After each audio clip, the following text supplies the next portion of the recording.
This is the Black Eyed Peas' first album in 8 years. And how did they do? Well, let me give you a little bit of background about who the Black Eyed Peas are, were, and presently is. Now, the Black Eyed Peas was a group founded by will.i.am and two of his closest friends. They practiced years in the hip hop underground and grew some respect and admiration from a whole bunch of people. Now, they didn't truly blow up until they got Fergie, who added that pop appeal and actually helped them out with some of their hooks. And they went full blown pop with Fergie Ferg, and they dropped album after albums that were complete smash, starting with their first album, Electro Funk, and then Monkey Business. Then they had the end, the beginning, and then they took a hiatus for a couple of years to find themselves. Fergie dropped a single and then dropped an album that didn't really do that well. And now we are here today. Now, what did they do when they're not in the clutches of the Duchess? Well, they go back to old school, preferably the East Coast old school hip hop that we know and love being reappropriated for this album, and it's bad. It's just very garbage. Even the Nas feature did not impress me on back to hip hop. I mean, come on, man. They stole Mos Def flow on that track. The only notable line is poetic fertilizer, that lyrical shit.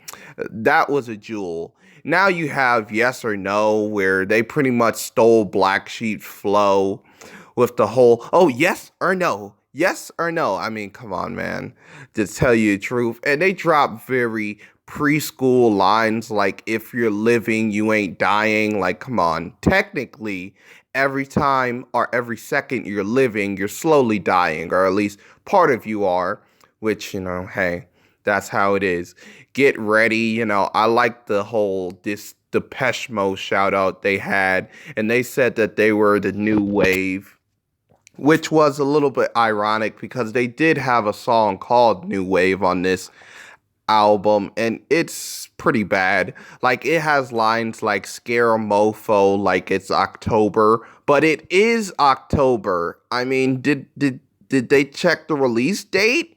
Like, that's a little odd. Also, they sample Beastie Boys in They Hated on Mumble Rap.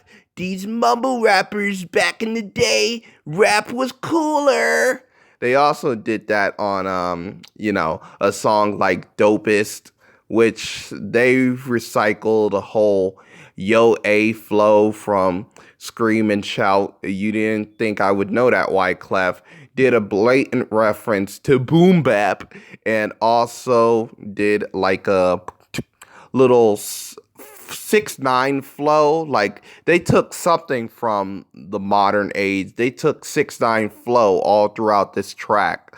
Like, to tell you the truth, you know how he says pretty much gibberish that rhymes together, kind of in a preschool way? Yeah, they did that.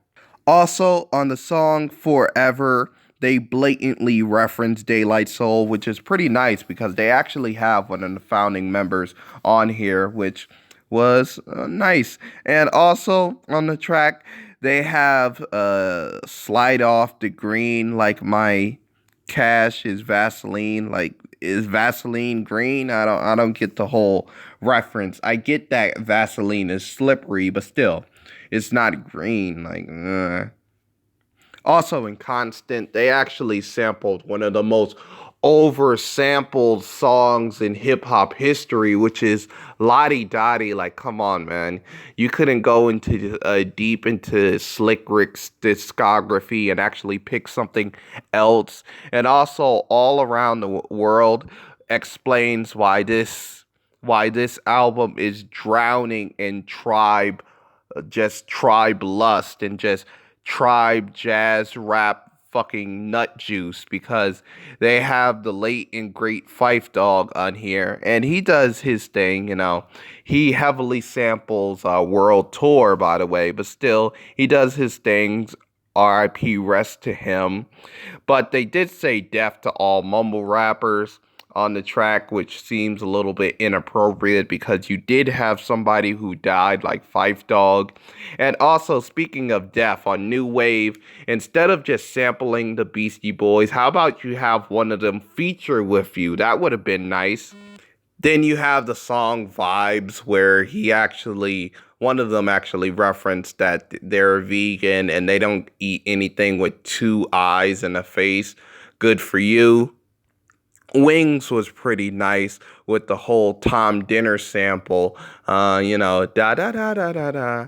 Pretty nice. Also, rings. Like I like how they had a wings and rings. Like I don't know if they actually thought that would rhyme or not, but still pretty good.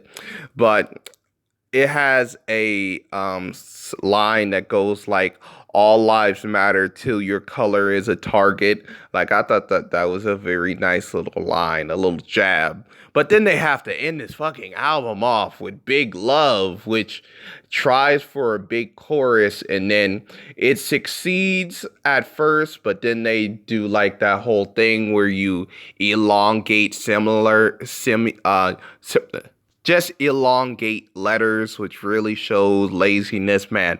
This album is stuck in the hype cycle of the fucking golden age and really doesn't push anything new or forward or give any lyrical gems at all. I'm giving a 4. I didn't really like it.